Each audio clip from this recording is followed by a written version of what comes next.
न मावा न मिल्क पाउडर और ना ही कोई झंझट, कम मेहनत में सस्ते में बनने वाली इतनी टेस्टी मिठाई कि जाते ही मुंह में घुल जाए। एंड वीडियो को एंड तक वॉच करें और अगर पसंद आए तो लाइक शेयर और कमेंट ज़रूर से करें। चैनल को सब्सक्राइब कर लें। आपका टेस्टी भोजन में बहुत बहुत स्वागत है। तो ये इस रेसिपी शुरू करने से पहले आपको दो काम करने हैं। एक तो सब्सक्राइब कर लेना है, दूसरा बेल आइकन को साथ में दबाना है। तो चलिए शुरू करते हैं। यहाँ पर हमें इस मिठाई को बनाने के लिए एक पैन ले लेंगे और पैन में डाल देंगे 1 चम्मच घी। घी डालने के बाद हम डालेंगे यहाँ पर 1 कटोरी सूजी। तो सूजी हमने बिल्कुल बारीक वाली ली है और उसके बाद हम इसे डाल देंगे और डालकर हम इसे रोस्ट करेंगे। तो हमें सूजी को कलर चेंज होने तक रोस्ट नहीं करना है, हमें सिर्फ इसकी एक खुशबू आने तक इसको रोस्ट करना है। कलर बिल्कुल चेंज ना होने पाए, इस चीज़ का ध्यान रखें। देखिए कलर चेंज नहीं हुआ है लेकिन सूजी रोस्ट हो गई है, खुशबू आने लगी है, इससे पता चलता है। इसके बाद हम 1 कटोरी डाल देंगे यहाँ पर दूध। तो यहाँ पर हमने जो दूध लिया है वो उबला हुआ या कच्चा, आप कोई भी दूध ले सकते हैं। और यहाँ पर 1 कटोरी सूजी के अंदर हम 2 कटोरी दूध डालेंगे। तो 1 कटोरी और डाल देते हैं और साथ ही से चलाते रहेंगे जिससे कि इसमें कोई गुठलियाँ ना पड़े। तो इस चीज़ का ध्यान रखना है कि हमें सूजी को अच्छे से चलाना है। और ये देखिए इस तरीके से सूजी आपकी हो जाएगी। कुछ ही मिनट में ये सूजी आपकी इस तरीके से हो जानी चाहिए। तो आपको सिर्फ 2 ही मिनट लगते हैं इस पूरे प्रोसेस को करने में। और देखिए सूजी इस तरीके से एक डो की फॉर्म में आ जाती है। सूजी में हम दूध डालेंगे तो हम गैस की फ्लेम को बिल्कुल लो रखेंगे और जब तक पैन नहीं छोड़ देता तब तक हमें इसे पकाना है और ओवर कुक बिल्कुल भी नहीं करना है। इसके बाद हम इसे निकाल लेंगे और इसे एक प्लेट में इस तरीके से निकाल लिया है हमने।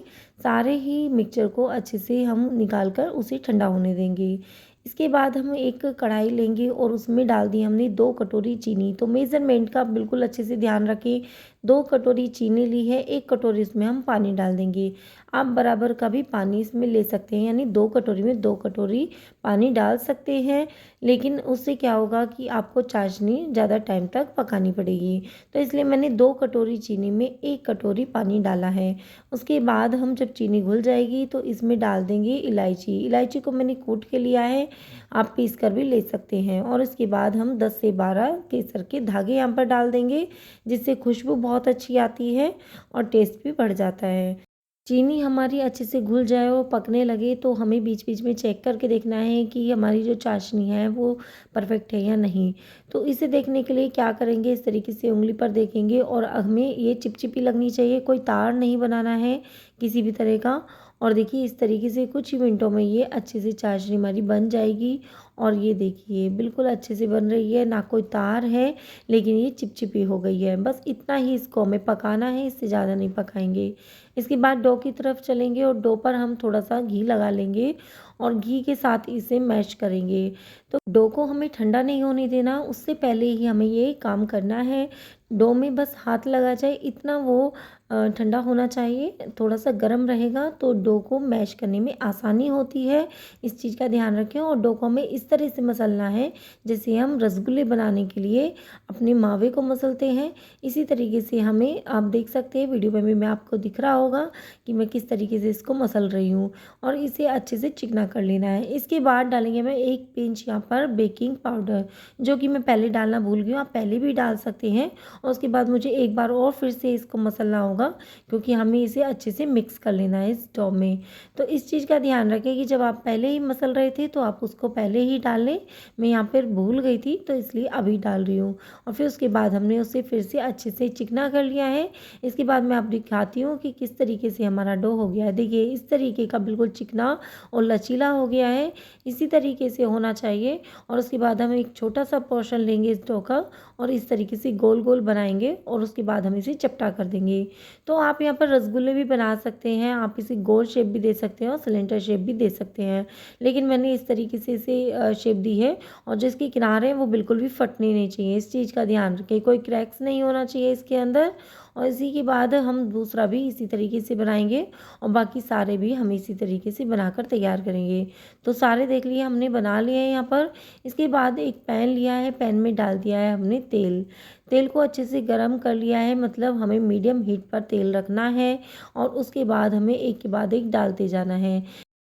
सारे पीसेज हम इस तरीके से डाल देंगे एक बार के, जितने भी आप डाल सकें उतने डाल दें और उसके बाद हम गैस की फ्लेम को लो टू मीडियम कर देंगे और इन्हें अच्छे से सीखने देंगे। ये एक तरफ से सीख जाएंगे तो इस तरीके से हम इन्हें पलट देंगे और उलटते पलटते हुए हम इन्हें कलर आने तक सेकेंगे। तो देखिए कलर आना शुरू हो गया है और आप देख सकते हैं कि हल्का हल्का कलर आना शुरू हुआ है। तो इसी तरीके से उलटते पलटते हुए हम इन्हें सेक लेंगे। ध्यान रहे ये बहुत ही ज़्यादा सॉफ्ट होते हैं, तो जो भी आप चम्मच वगैरह आप लें तो उसे आराम से ही इसको पलटने के लिए यूज़ करें। इसके बाद देखिए इस तरीके से कलर आ गया है, कितना सुंदर कलर आया है और अब हम इन्हें निकाल लेते हैं। तो जैसे कि हम कोई भी पकोड़े फ्राई करते हैं उसी तरह से सेम मेथड से हमें ये फ्राई करने हैं, कोई नया मेथड इसका नहीं है। तो ये बिल्कुल तैयार है। तो इसके बाद क्या करेंगे, हम इसमें बाकी के भी डाल देते हैं। तो जितने आप एक बार में डाल सकते हैं उतने डाल लें और इस तरीके से उस सेम प्रोसेस से उसको भी तल लें। तो गैस का फ्लेम यहाँ पर हम अभी मीडियम था, लेकिन अभी हम लो कर देंगे और उसके बाद देखिए चाशनी हमारी हल्की सी गर्म हो तब हमें ये डालनी है।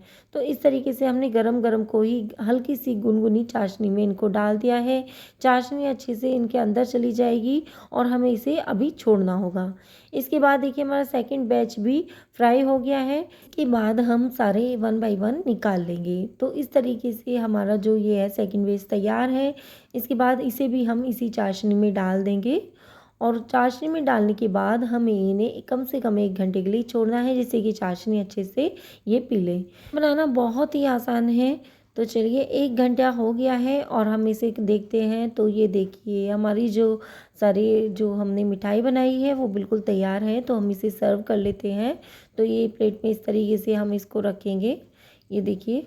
और मैं आपको अंदर तक इसका टेक्सचर दिखाऊंगी कि कितनी बढ़िया बनी है। थोड़ा सा रस डाल देते हैं और उसके बाद हमने कुछ बादाम और पिस्ता की कतरन ली है, उसे इस तरीके से इसके ऊपर रखेंगे तो इससे ये सुंदर लगेगी दिखने में और टेस्ट भी इसका बढ़ जाता है। तो देखिए ये बिल्कुल तैयार है।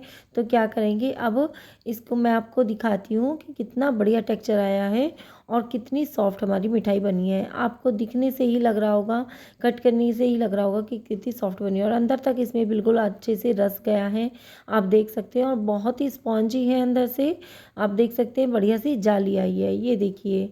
तो इन आप भी एक बार इसे ज़रूर ट्राई कीजिए। अगर पसंद आए तो लाइक शेयर और कमेंट करना बिल्कुल ना भूलें। वीडियो को एंड तक वॉच करने के लिए धन्यवाद। मिलते हैं फिर अपनी नेक्स्ट वीडियो में। Bye everyone.